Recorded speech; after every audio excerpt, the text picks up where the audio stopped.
Today on Save Point we have over an hour of Zelda dungeon lore to talk about. We'll examine the starting dungeon of various Zelda games, discussing level design, music and atmosphere, any notable puzzles, boss fights, and more. Sit back, relax, and enjoy. The Forsaken Fortress, which is technically the first dungeon in The Legend of Zelda: The Wind Waker, stands apart from the traditional opening dungeons of previous Zelda titles. Instead of introducing Link to combat mechanics, item collection, and traditional puzzles, Forsaken Fortress sets the stage with stealth and evasion.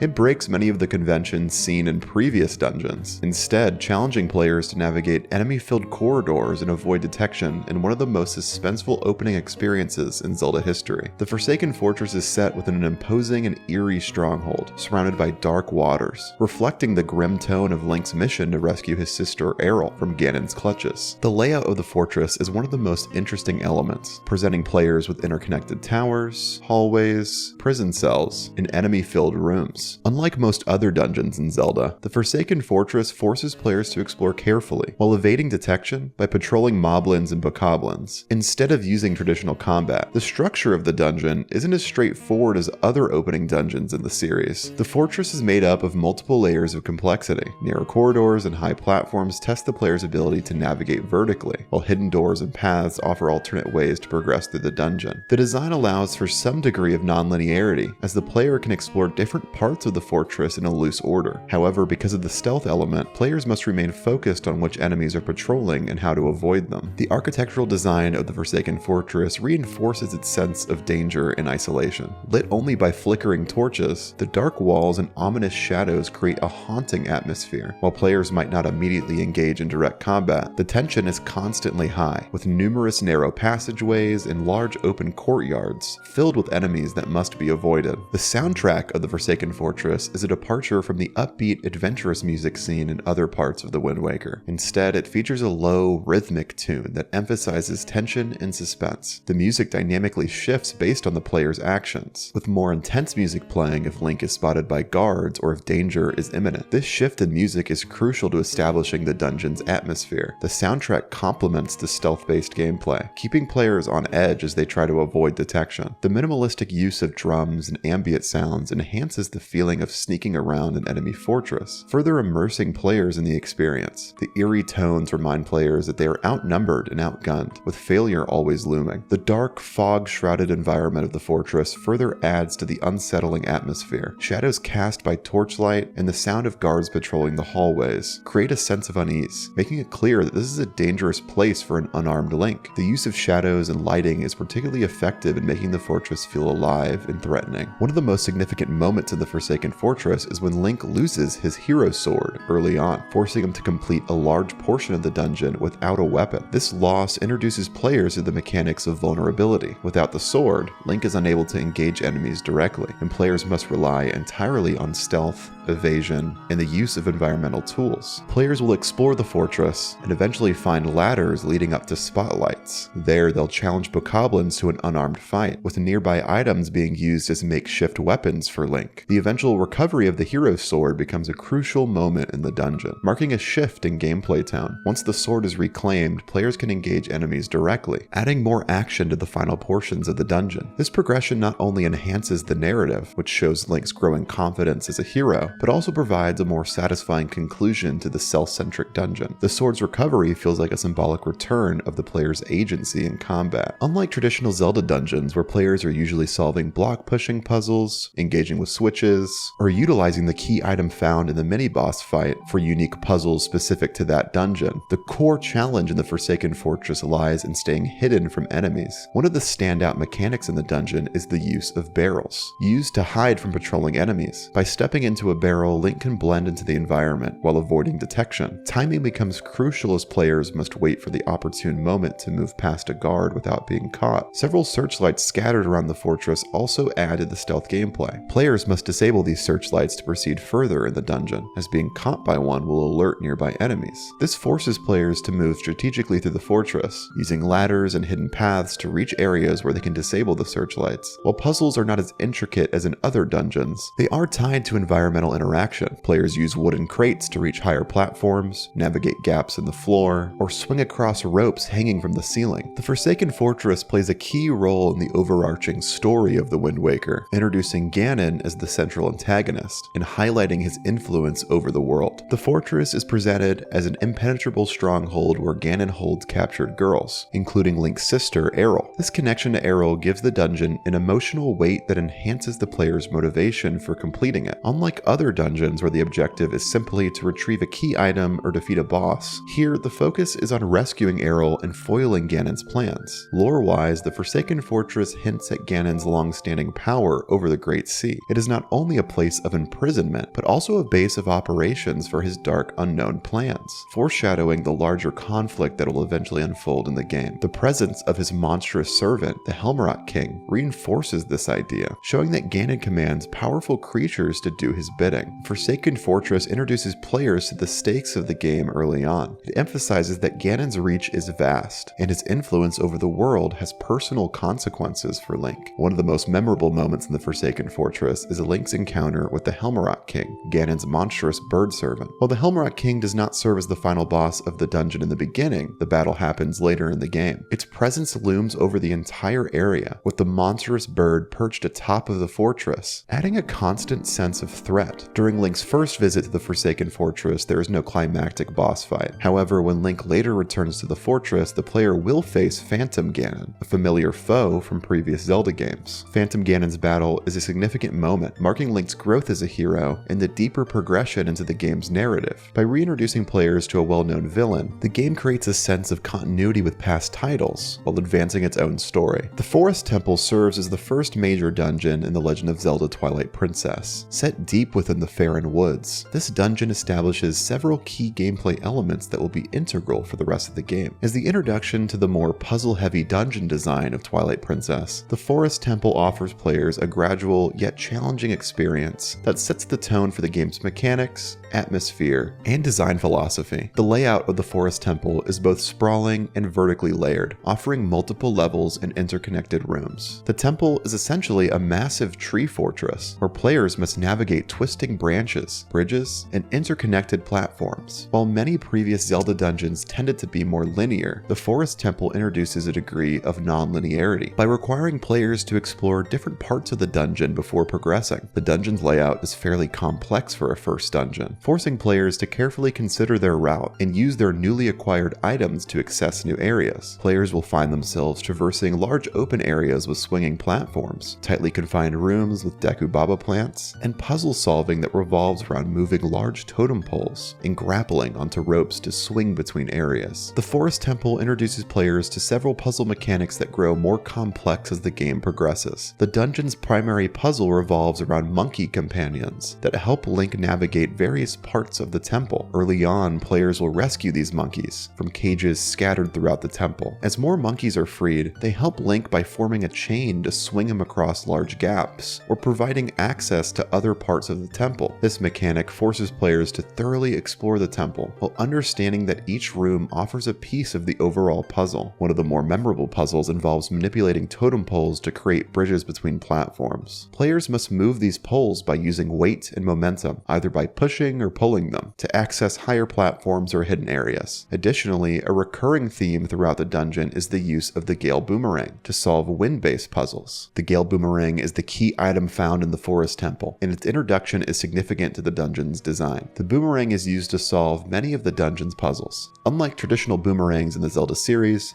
this version harnesses the power of wind. Players are introduced to the Gale Boomerang by defeating the dungeon's mini-boss. More on this later. And once acquired, the boomerang allows access to the previously inaccessible areas of the temple. Players must activate windmills and other mechanisms to unlock doors or rotate platforms. The Gale Boomerang also plays a crucial role in solving puzzles where precision targeting is necessary, as players can now lock onto multiple objects simultaneously. The boomerang allows Link to hit multiple switches or manipulate distant objects from across rooms, a feature that becomes crucial for later dungeons but is first introduced here. The mini-boss of the Forest Temple is Ook, a mischievous baboon wielding the Gale Boomerang. Ook's role in the dungeon is unique in that he represents the corrupted forces that have taken over the natural world. Before fighting Ook, players notice that the other monkeys have been captured and locked away, with Ook serving as their captor. His corruption has driven him to steal the Gale Boomerang and disrupt the natural order of the forest. The battle against Ook is fairly straightforward, but serves as a test of the player's ability to dodge attacks and counter with well-timed strikes. Ook leaps from platform to platform, using the Gale Boomerang to throw debris at Link. Players must dodge his attacks and strike when he is vulnerable, primarily after Ook's own boomerang attacks backfire. The Forest Temple serves as an introduction to the larger story of Twilight Princess. Early in the game, Link is tasked with restoring peace to the Faron Woods, after the Twilight Realm has begun to encroach on the world of light. The temple itself is a corrupted place, overtaken by dark forces, and Link must cleanse it to progress in his quest to defeat the encroaching Twilight. The rescue of monkeys also ties into the theme of nature versus corruption, as the temple's native inhabitants have been captured or transformed by the evil forces lurking within. By helping the monkeys, Link symbolically restores balance to the forest. The music in the Forest Temple is haunting and subdued, creating an eerie and almost a mystical atmosphere. The soundscape is minimalist,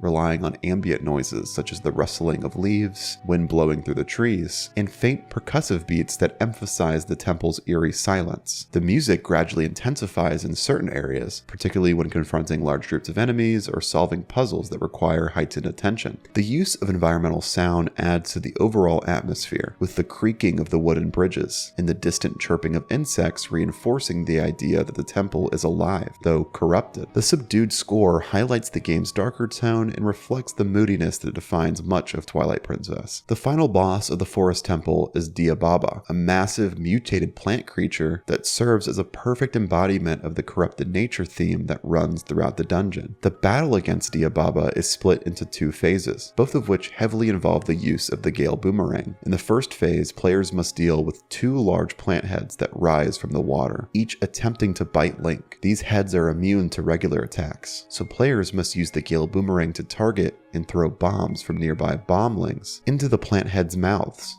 weakening them. Once the first phase is completed, the real Diababa rises from the water, a massive central plant head that serves as the true boss. The mechanics remain similar, with players using the Gale Boomerang to throw bomblings into Diababa's mouth, while dodging its poisonous attacks. During this phase, the freed monkeys from earlier in the dungeon help Link by swinging from vines, providing him with the bomblings needed to defeat Diababa. This fight encapsulates the gameplay elements introduced in the dungeon, using the Gale Boomerang creatively, working with the environment, and relying on the monkey companions that players have freed. The boss fight feels like a natural culmination of the entire dungeon, with Diababa representing the darkness that has corrupted the temple and the need for Link to restore balance to the forest. In The Legend of Zelda Majora's Mask, the first dungeon, Woodfall Temple, serves as the player's introduction to the game's complex puzzle solving, dark atmosphere, and time manipulation mechanics. Situated in the southern swamp, the temple's design is intricately tied to the region's lore and environmental themes. It also showcases the game's emphasis on the nature of time, with each area and dungeon functioning as part of the larger clockwork world of Termina. Woodfall Temple is located deep within the poison swamps of Southern Swamp, home to the Deku Kingdom and the troubled Deku people. The dungeon's visual design is reminiscent of ancient ruins being overtaken by nature, with moss-covered stone walls, twisting vines, and pools of toxic water that surround the area. Players must navigate the multi-level temple using both platforming skills and their acquired Deku Mask abilities to progress. From the beginning, the game sets a tone of urgency, with players needing to manage the 3-day time cycle while also engaging in the dungeon's puzzles and combat. The time mechanic, while not directly tied to the dungeon's design, looms over the player as a constant pressure point. Players must be mindful of the clock as they solve puzzles, defeat enemies, and rescue the innocent Deku Princess from the clutches of the temple's boss. Woodfall Temple's layout is also relatively non-linear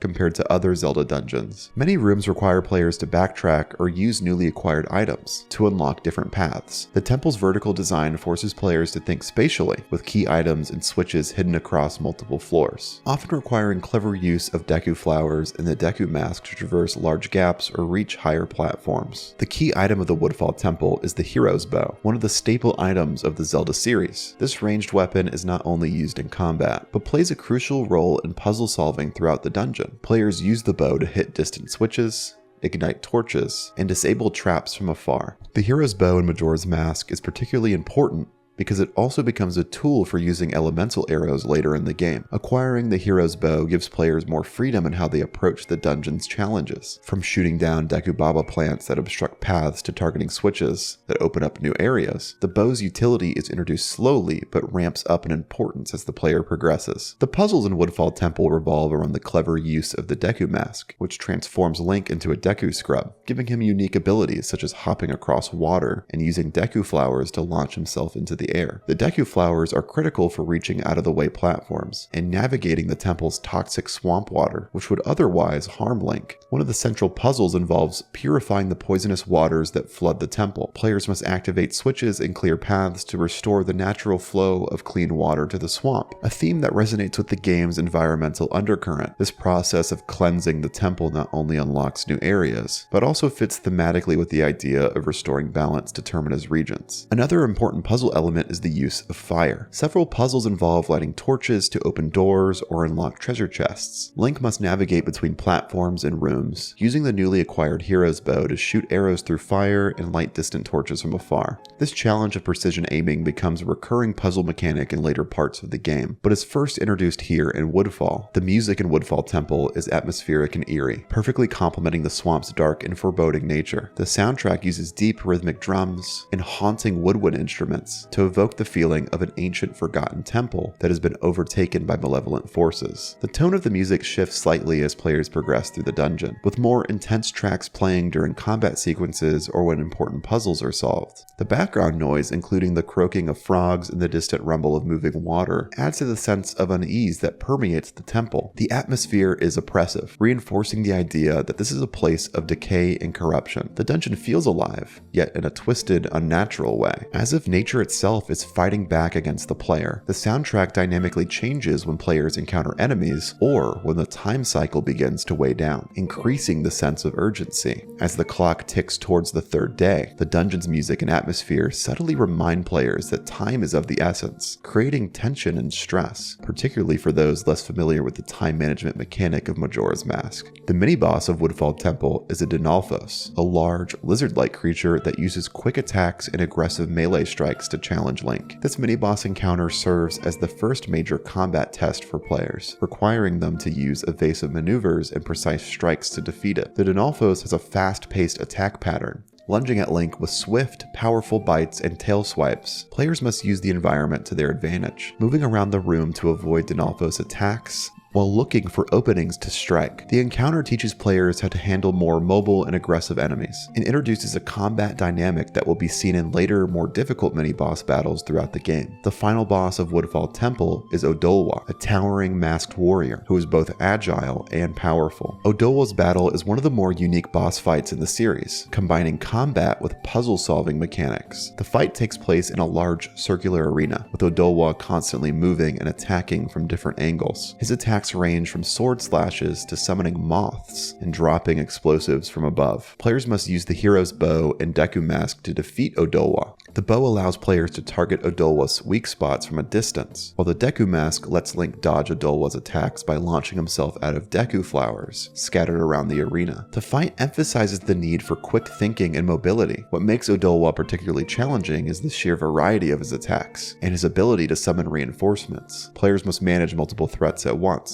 dealing with swarms of moths and other environmental hazards, while keeping track of Odolwa's movements. The fight becomes a test of the player's ability to juggle offense, defense, and item usage, all while in a high-stakes environment. Once the boss is defeated, Link is able to purify the temple, restoring the southern swamp to its natural state. This victory not only advances the main story, but also solidifies the importance of cleansing Termina's regions, a recurring theme throughout Majora's Mask. In Legend of Zelda Skyward Sword, the Skyview Temple serves as the first major dungeon, introducing players to many of the game's core mechanics, while establishing its unique motion control-based combat system. Located deep within the Faron Woods, this dungeon sets the stage for Link's quest to rescue Zelda and explore the mysteries of the surface. The Skyview Temple's intricate design, challenging puzzles, and atmospheric setting gives players a glimpse of the more complex challenges that they'll face throughout the game. The layout of Skyview Temple is a masterclass in early game dungeon design. It introduces players to the intricacies of Skyward Sword's control scheme, which relies heavily on motion controls to swing Link's sword in specific directions. This mechanic plays a crucial role in solving puzzles, defeating enemies, and interacting with the environment. The temple itself is divided into several interconnected chambers, with various paths blocked by locked doors or environmental obstacles, creating a sense of non-linear progression. The architecture of the temple feels organic, blending natural elements with ancient structures. Vines hang from the walls, allowing Link to climb to higher areas, and pools of water create a serene but eerie atmosphere. The dungeon is relatively compact, but designed in such a way that players must explore each room thoroughly before progressing.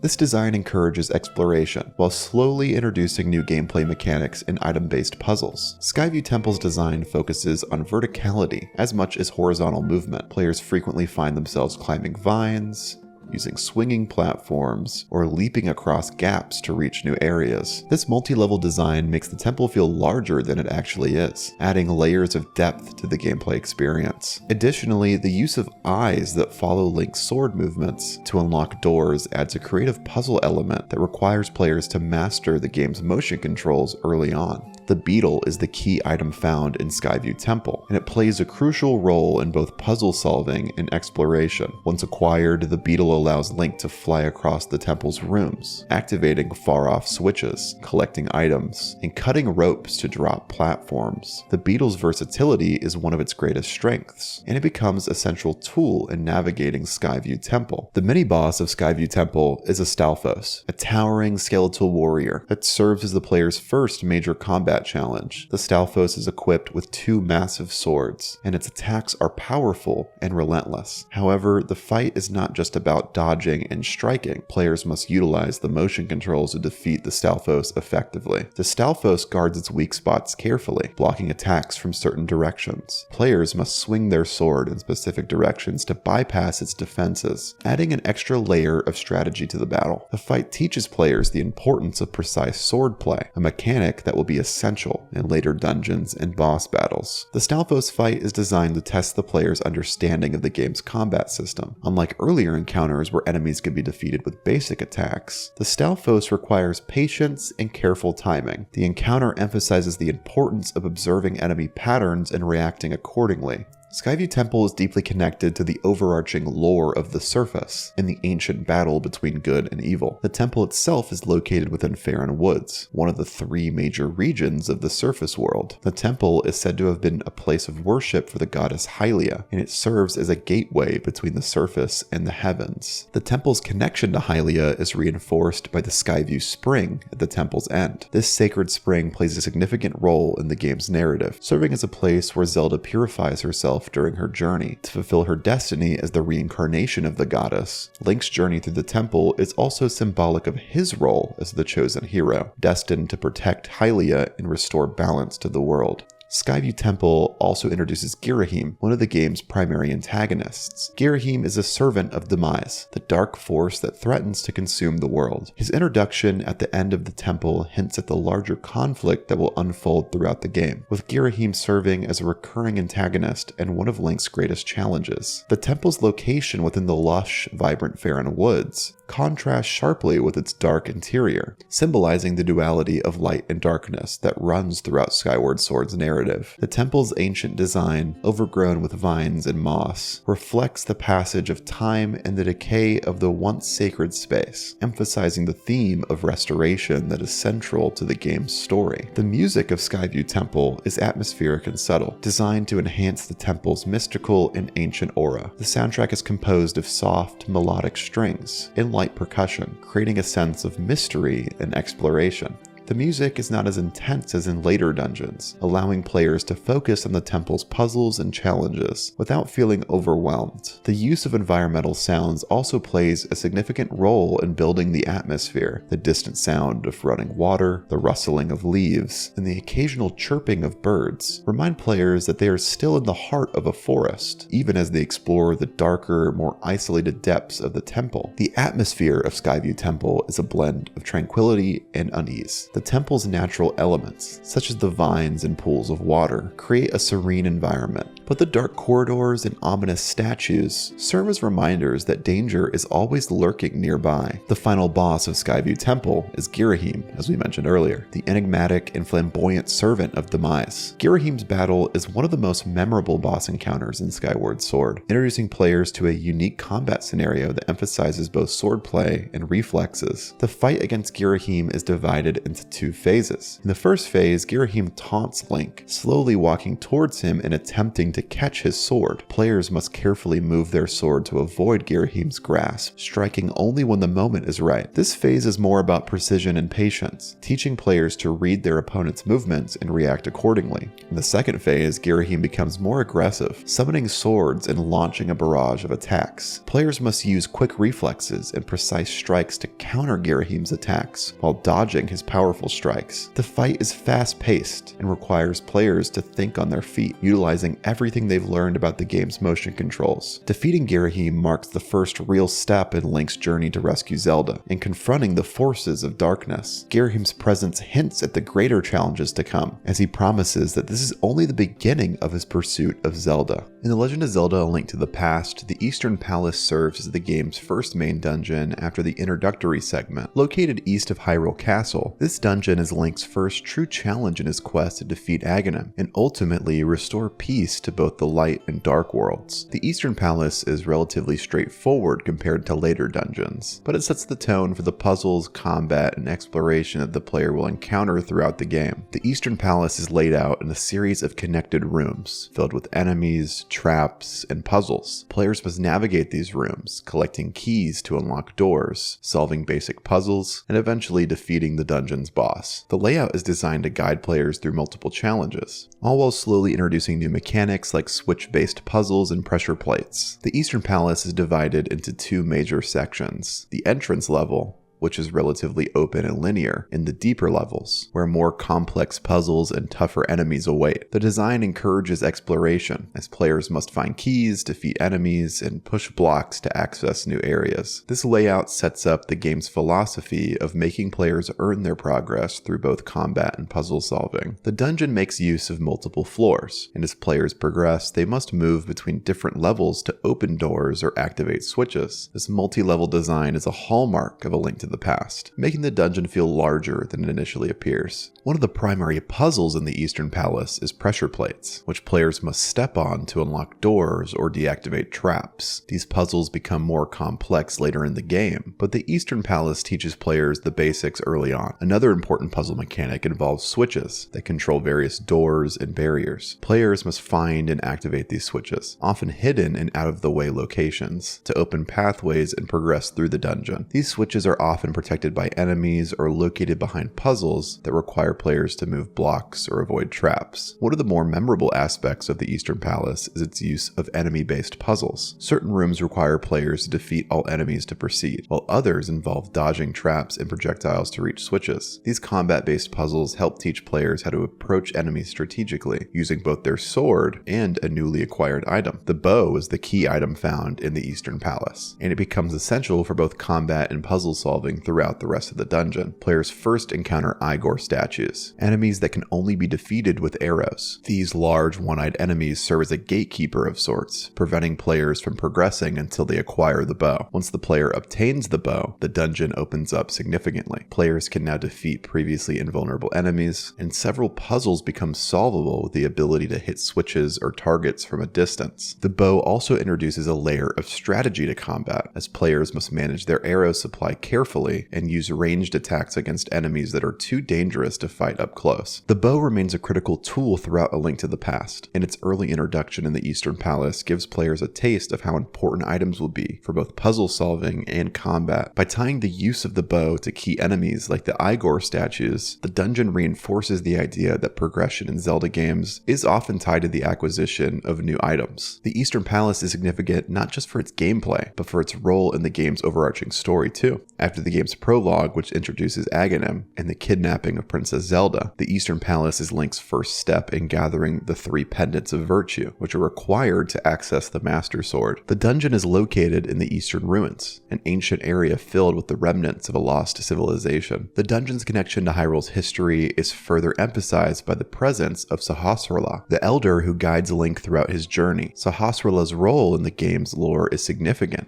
as he provides Link with crucial information about the Master Sword in the battle between good and evil. The Eastern Palace is Sahasrahla's sanctuary, and by completing the dungeon, Link gains his trust and learns more about his destiny as the hero of Hyrule. The pendants of virtue, which players must collect throughout the game, are tied to the legendary knights who once protected Hyrule. Each pendant represents a different virtue: courage, wisdom, and power, and by collecting them, Link proves himself worthy of wielding the Master Sword. The Eastern Palace is where Link begins this journey, marking the start of his quest to become the hero of Hyrule and defeat the forces of darkness. The music in the Eastern Palace is iconic, setting the tone for the dungeon's mysterious and ancient atmosphere. The dungeon theme is a slow, ominous melody that evokes a sense of foreboding and danger. This music is a stark contrast to the more upbeat and adventurous overworld theme, signaling to players that they are entering a more dangerous and challenging new environment. The sound design in the Eastern Palace also plays a significant role in building tension. The sound of Igors stomping through the corridors, the creaking of ancient stone doors, and the clattering of traps all contribute to the sense that the palace is a place filled with ancient magic and forgotten dangers. The atmosphere of the Eastern Palace is one of mystery and danger. The dungeon is filled with traps and puzzles that suggest it was built to protect something important, and the player's journey through the palace feels like an exploration of a long-forgotten place, with the dimly lit corridors and the stone walls covered in moss, the eerie silence of certain rooms. They all contribute to the feeling that the Eastern Palace is a sacred but dangerous place. While the Eastern Palace doesn't have a traditional mini-boss,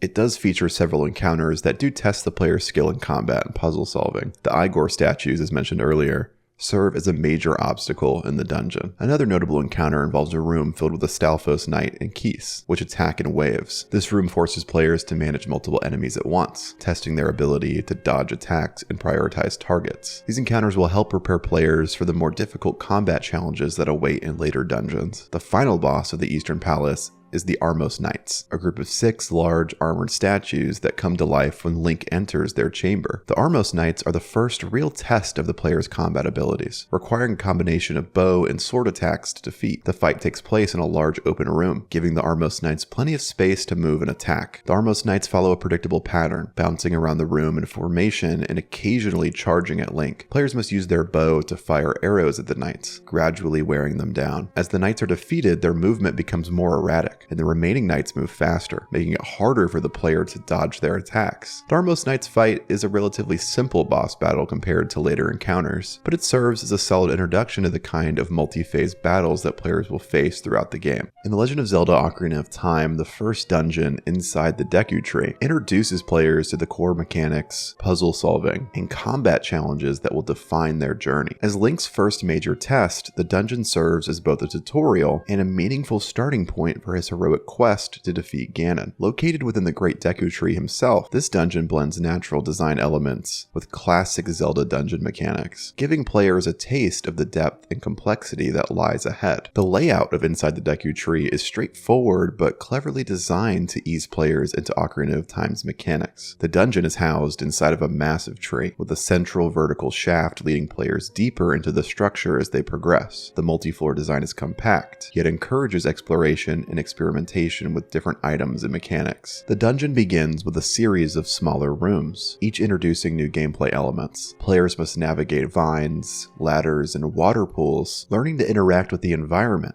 using their sword, shield, and the newly acquired item they'll find in the dungeon. The dungeon's design ensures that players must engage with its verticality, as climbing vines and jumping from heights become necessary to reach new areas. Inside the Deku Tree is relatively linear, guiding players from room to room with locked doors and switches. The dungeon's design strikes a balance between guiding the player while allowing for light exploration, as there are hidden skulltulas and treasure chests to find. The fairy slingshot is the key item found inside the Deku Tree, and it plays plays a vital role in both combat and puzzle solving. Once obtained, the slingshot allows Link to defeat enemies from a distance, shoot down skulltulas that block his path, and activate distant switches that open doors or clear obstacles. The slingshot is a precursor to the more powerful ranged weapons that will come later in the game, but it's crucial for navigating the Deku Tree. The slingshot introduces players to the concept of Z-targeting for precision aiming. This targeting system allows players to lock onto enemies or objects, making it easier to line up shots. The fairy slingshot also plays a role in a number of the dungeon's puzzles. One of the earliest puzzles involves shooting down a ladder with the slingshot to create a path forward, encouraging players to experiment with their new item. This teaches players that items are key to solving environmental puzzles and progressing through dungeons. Another notable puzzle comes when players must leap from a high platform onto a web covering the floor below. By jumping from a great height, Link can break through the web, revealing an entirely new section of the dungeon below. Switches are also introduced early in the dungeon, with some doors only opening after players stand on pressure plates. These mechanics will become staples throughout the game, but their introduction in the Deku Tree is simple and effective. The combination of combat, item use, and environmental interaction makes the Deku Tree a well-rounded introduction for players to Ocarina of Time's puzzle mechanics. The Inside the Deku Tree dungeon holds significant narrative weight, as it is intertwined with the game's overarching plot. At the start of the game, Link is summoned by the Great Deku Tree, a wise, ancient tree who serves as the guardian of the Kokiri Forest. However, the Deku Tree is cursed by dark forces sent by Ganon, and Link is tasked with entering the tree to break the curse. The dungeon represents Link's first steps into the greater world beyond Kokiri Forest, where he's lived his entire life. By entering the Deku Tree, Link begins his transformation from an innocent boy into the hero of time. The dungeon's completion signifies a rite of passage for Link, as he is entrusted with the Kokiri Emerald, one of 3 spiritual stones needed to access the Sacred Realm. The lore behind the Deku Tree and the forest is closely tied to the themes of nature and protection. The tree itself is a guardian of the forest and one of the protectors of Hyrule. Its death at the end of the dungeon,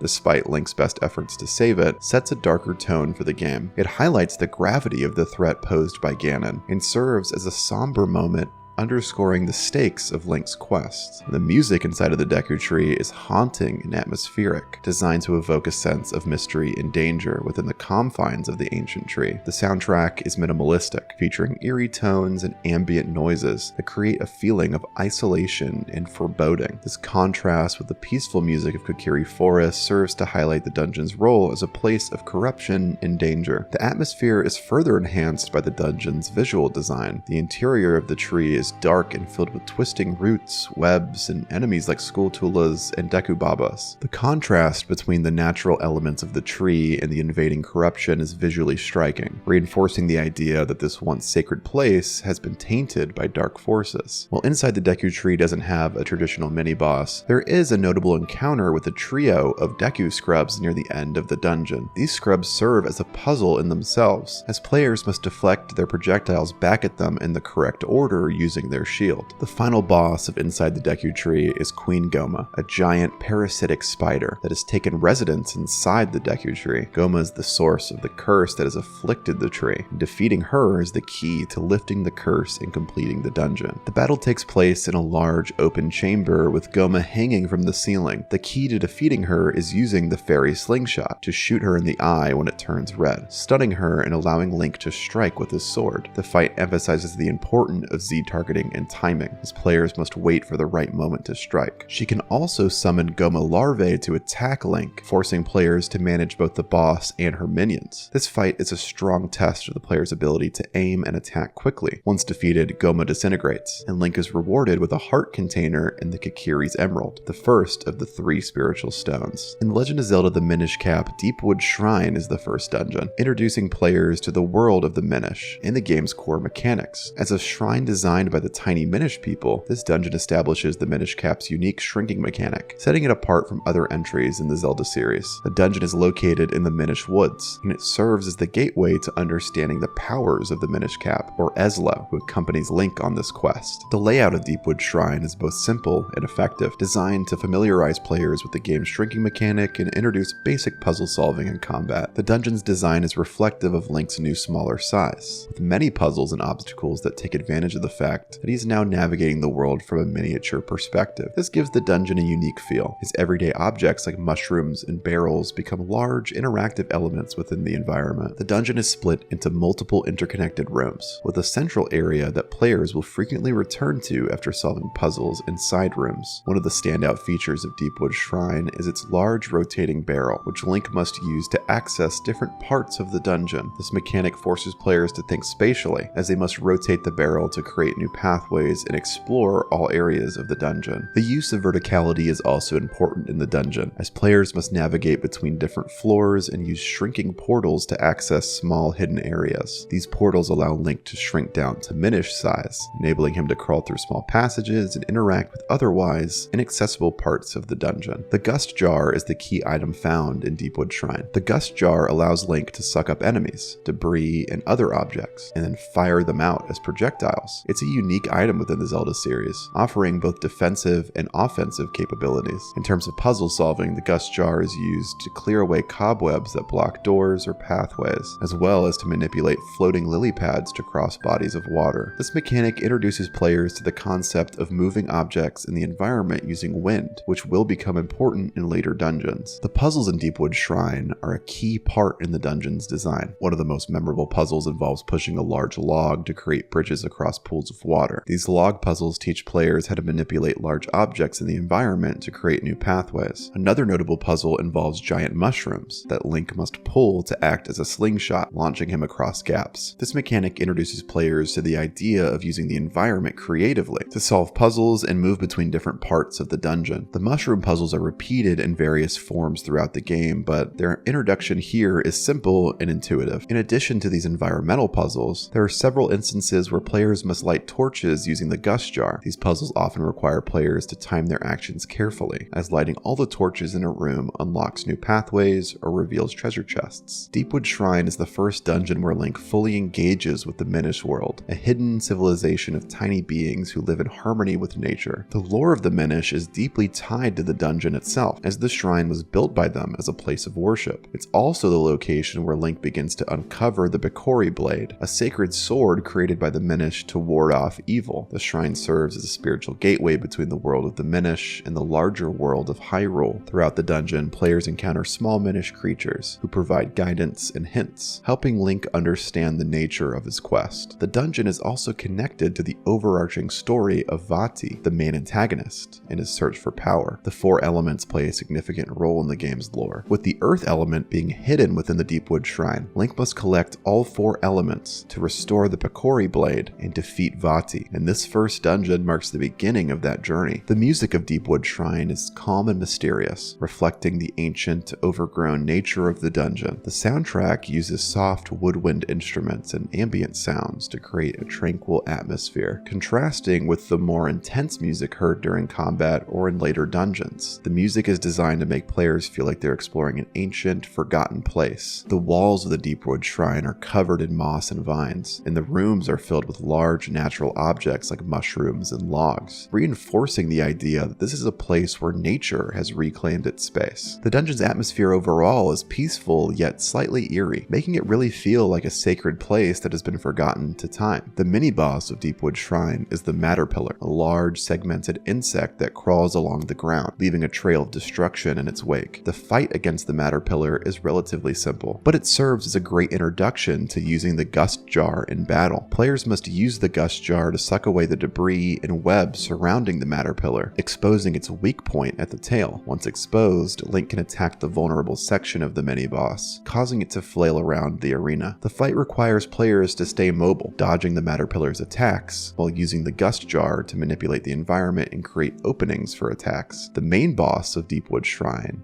is the Big Green Choo-Choo, a giant gelatinous creature that players must defeat using both the Gust Jar and their sword. The Choo-Choo boss fight is unique in that it takes a common enemy from the Zelda series and transforms it into a massive, formidable foe. To defeat the Big Green Choo-Choo, players must use the Gust Jar to suck away the Choo-Choo's jelly-like body, causing it to shrink and become vulnerable to attacks. This mechanic requires players to manage the distance between themselves and the boss, as the Choo-Choo will try to crush Link if he gets too close. Once the Choo-Choo is sufficiently shrunken, Link can attack it with his sword, dealing damage until the boss is defeated. With the defeat of the Big Green Choo-Choo, it now allows Link to obtain the Earth element, the first of the 4 elements needed to restore the Picori blade. The Legend of Zelda in 1986 introduced players to a new world of action-adventure gameplay. In its first dungeon, the Eagle remains a quintessential example of how the series pioneered dungeon design. Simply known as Level 1 in the game, the Eagle is the starting point of Link's quest to recover the Triforce of Wisdom and defeat Ganon. Nestled in a tree-filled area of the overworld, this dungeon serves as the player's introduction to the core mechanics that define Zelda games: exploration, combat, and puzzle solving. Though straightforward by today's standards, the Eagle established a foundation for dungeon design that still influences games in the series. The Eagle is a compact dungeon made up of a series of small square-shaped rooms, which form the shape of an eagle when viewed on the game's map. This dungeon is a great introduction for players, showing them how to navigate interconnected rooms, defeat enemies, and find key items to progress through the dungeon. Each room contains a challenge, whether it's combat against a group of enemies, navigating around obstacles, or solving a puzzle to unlock a door. The layout of the dungeon is primarily horizontal, though players do experience some vertical movement between floors via ladders or staircases. Early on, players learn that locked doors require keys. Imbombable walls can hide secret passageways. The non-linearity of the dungeon allows players to explore at their own pace, providing a sense of freedom while still guiding them toward the dungeon's key item and eventual boss fight. As the first dungeon in the game, the Eagle is designed to be relatively forgiving. It is small, with rooms closely connected, and it offers a basic introduction to dungeon navigation without overwhelming the player with difficult puzzles or complex mechanics. While The Legend of Zelda is not known for complex puzzles in the same way later games in the series are, the Eagle still introduces basic puzzle elements that will become staples throughout the game. These puzzles are mostly combat-oriented, where defeating a set group of enemies unlocks doors to new rooms. One early puzzle involves moving blocks to open doors, a mechanic that is used throughout the rest of the game. In the Eagle, this block-pushing puzzle is relatively simple, with players needing to push a single block to open the way forward. This mechanic would later evolve into more intricate block-pushing puzzles in future Zelda games, but here it serves as a basic introduction to the idea that interacting with the environment can lead to unlocking secrets. The dungeon also hides secret rooms, some of which can be accessed by bombing walls. This introduction of the concept of hidden secrets encourages players to experiment with their limited supply of bombs. It's a lesson that shows that The Legend of Zelda rewards curiosity and exploration. The key item found in the Eagle is the boomerang. The boomerang serves multiple purposes. It can be used to stun enemies, collect distant items like hearts and rupees, and hit far-off switches that would otherwise be inaccessible. Though its offensive capabilities are limited, its utility as a tool is invaluable throughout the rest of the game. The boomerang is introduced early in the dungeon and immediately becomes essential for dealing with certain enemies and obstacles. For example, it is the best tool for handling the swarm of keys that frequently populate the dungeon's rooms. While The Legend of Zelda doesn't have the deep character-driven narrative of later games, the Eagle still serves as an important role in establishing the game's lore and setting. The dungeon is the first step in Link's journey to collect the 8 pieces of the Triforce of Wisdom, scattered across Hyrule by Princess Zelda, to prevent them from falling into the hands of the evil Ganon. The Eagle holds one of these pieces, and by completing the dungeon, Link inches closer to his goal of defeating Ganon and rescuing Zelda. Thematically, the Eagle symbolizes the early stages of Link's heroic journey. He begins his quest as a relatively unproven warrior, armed only with a basic sword and shield. However, by the time he completes the Eagle, he has obtained the boomerang and proven his ability to defeat powerful enemies like the dungeon's boss. The dungeon represents Link's transition from a humble adventurer to a true hero, setting the stage for the more dangerous dungeons to come. The dungeon's connection to the larger overworld of Hyrule also helps flesh out the game's world building. The eastern part of the map where the Eagle is located is one of the first regions players explore, and it serves as a gateway to other important locations in the game, including later dungeons and secret areas. By placing the first dungeon here, the game subtly encourages players to explore further afield, rewarding curiosity and exploration with new items and challenges. The music in the Eagle is legendary, featuring the now classic dungeon theme that has become synonymous with Zelda dungeons. The theme is a simple but repetitive melody that builds tension and creates a sense of urgency as players navigate the dungeon's many rooms. The atmosphere is enhanced by the game's minimalist visual design. The dungeon is rendered in simple, pixelated graphics, but the dark, claustrophobic corridors and eerie lighting create a sense of mystery and danger. The limited color palette, consisting mostly of shades of gray and blue, paints the picture that the player is deep underground in a hostile environment. Despite its simplicity, the Eagle successfully creates a sense of unease and tension. The Goria enemy, while not a formal mini-boss, presents a notable challenge challenge in the Eagle. These boomerang-wielding foes can be tricky to defeat, as their projectiles will follow Link around the room. Players must learn to dodge the Gorya's attacks, while closing the distance to land sword strikes. The Gorya encounter serves as a mini combat puzzle, while players must manage their positioning and avoid being hit by the enemy's attacks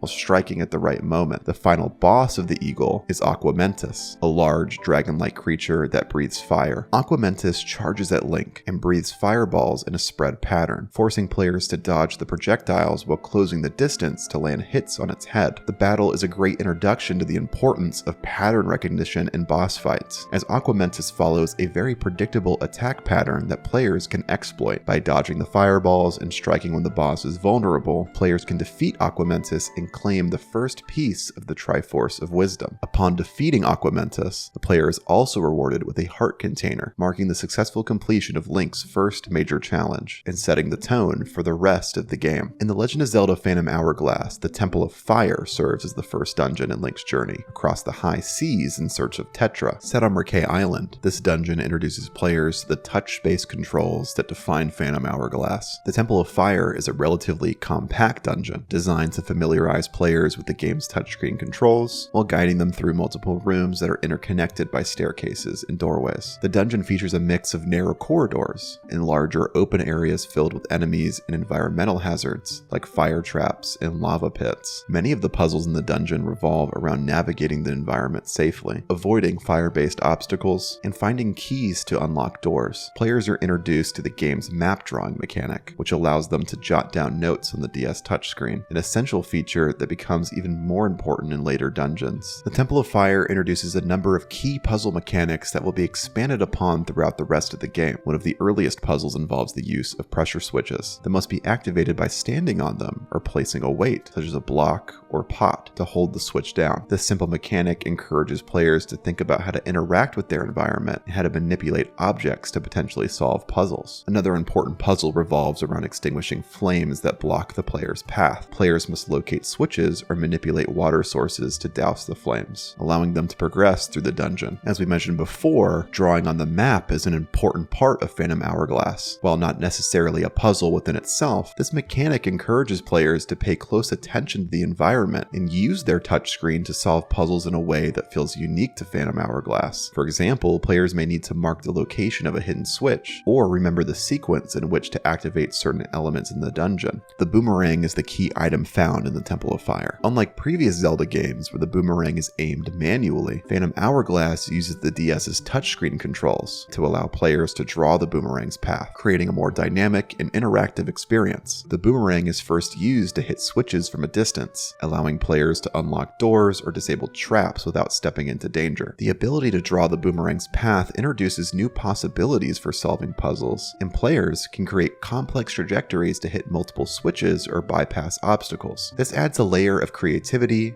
and strategy that feels fresh and engaging. The boomerang is also effective in combat, particularly against flying enemies or those that are difficult to reach with melee attacks. Players can also use the boomerang to stun enemies, collect distant items, and douse flames that block their path. The Temple of Fire is the first step in Link's journey to rescue Tetra and defeat the evil forces plaguing the Great Sea. After Tetra is captured by the ghost ship, Link teams up with Sela, a fairy, and the charming pirate Linebeck to search for clues. The Temple of Fire represents the first major challenge in their quest, as they search for the spirits of power, wisdom, and courage needed to defeat the ghost ship and its master Bella. The temple is located on Merkay Island, which serves as the central hub for much of the game's early exploration. The lore surrounding the dungeon is tied to the spirit of power, one of the three spirits that Link must rescue to aid him in his quest. By defeating the boss and completing the Temple of Fire, Link gains the spirit of power, marking his first step in his larger quest to assemble the Phantom Hourglass, an artifact that grants him the ability to navigate the dangerous fog surrounding the ghost ship. The lore also hints at the importance of the Ocean King, a mysterious deity who once protected the seas from evil. The music in the Temple of Fire is tense and atmospheric, designed to heighten the sense of danger and urgency as players navigate fiery traps and enemy encounters. The dungeon theme uses driving rhythms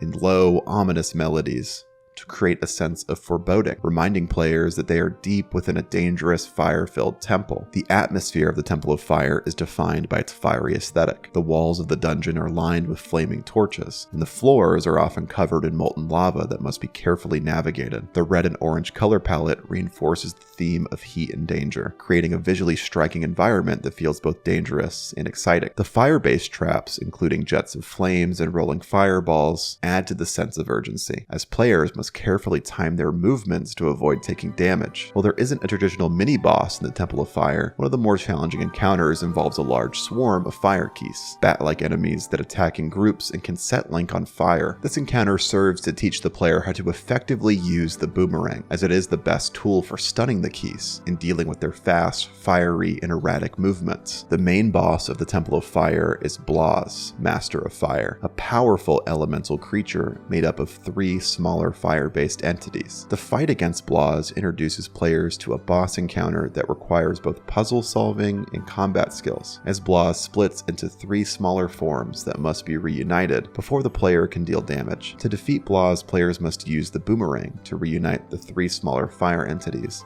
into a single form, allowing them to attack the boss directly. The challenge comes from Blaz's tendency to move around the arena quickly, requiring players to carefully plan their boomerang's trajectory to hit all 3 entities at once. Once the 3 forms are united, Blaz becomes vulnerable to direct attacks from Link's sword. The boss's attacks include shooting fireballs and summoning more fire keys to complicate the fight, forcing players to manage multiple threats at once. Defeating Blaz rewards Link with the Spirit of Power, marking the successful completion of the first dungeon, and setting the stage for the rest of his adventure. In The Legend of Zelda Spirit Tracks, the Forest Temple serves as the first major dungeon, introducing players to the game's mechanics and the central themes of train travel and the Spirit Realm. As the first dungeon, it sets the tone for Link's journey to restore the Spirit Tracks, rescue Princess Zelda, and prevent Malladus, the Demon King, from being resurrected. The Forest Temple is set in the Forest Realm, and its natural design, puzzles, and enemies provide an immersive introduction to the game's unique stylus-based gameplay.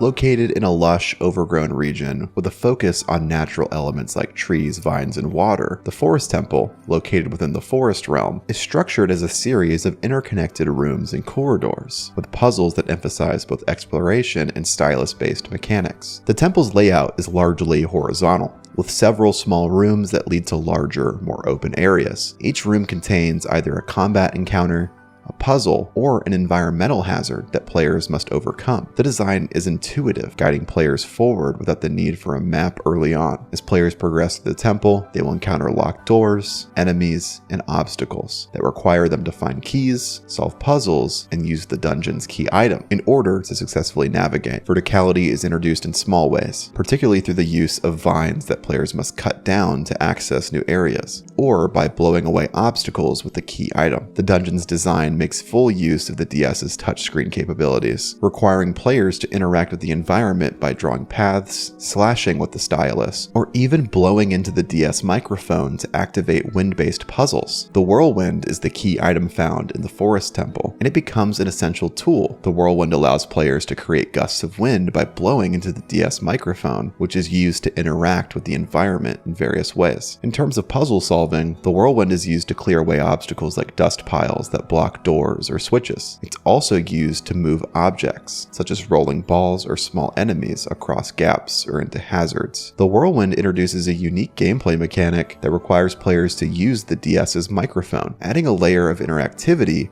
that feels fresh and engaging, especially combined with the stylus-based gameplay. In combat, the whirlwind can be used to blow enemies like geese or poison moths into hazards, stunning them or knocking them off balance. Another important puzzle involves switches that need to be activated to unlock doors or open new paths. Some switches are activated simply by standing on pressure plates, while others require players to blow wind using the whirlwind to trigger distant mechanisms. Additionally, the dungeon contains several block-pushing puzzles. Players must move blocks onto switches or use them to create pathways across hazardous terrain. The Forest Temple is significant not just for its gameplay, but also for its role in the game's story. Spirit Tracks takes place in a new land far to the north of Hyrule, where the people rely on the Spirit Tracks to travel between realms. These tracks were created by the Lokomo, ancient guardians who sealed away the evil King Malladus, beneath the land. However, the spirit tracks have begun to disappear, and it's up to Link and Princess Zelda, who has been turned into a spirit, to restore them and stop Malladus's resurrection. The Forest Temple is the first step in this quest, as Link and Zelda must recover the Force Gem that powers the spirit tracks in the Forest Realm. The temple's design reflects the game's focus on nature and the importance of balance between the physical and spiritual worlds. By completing the temple,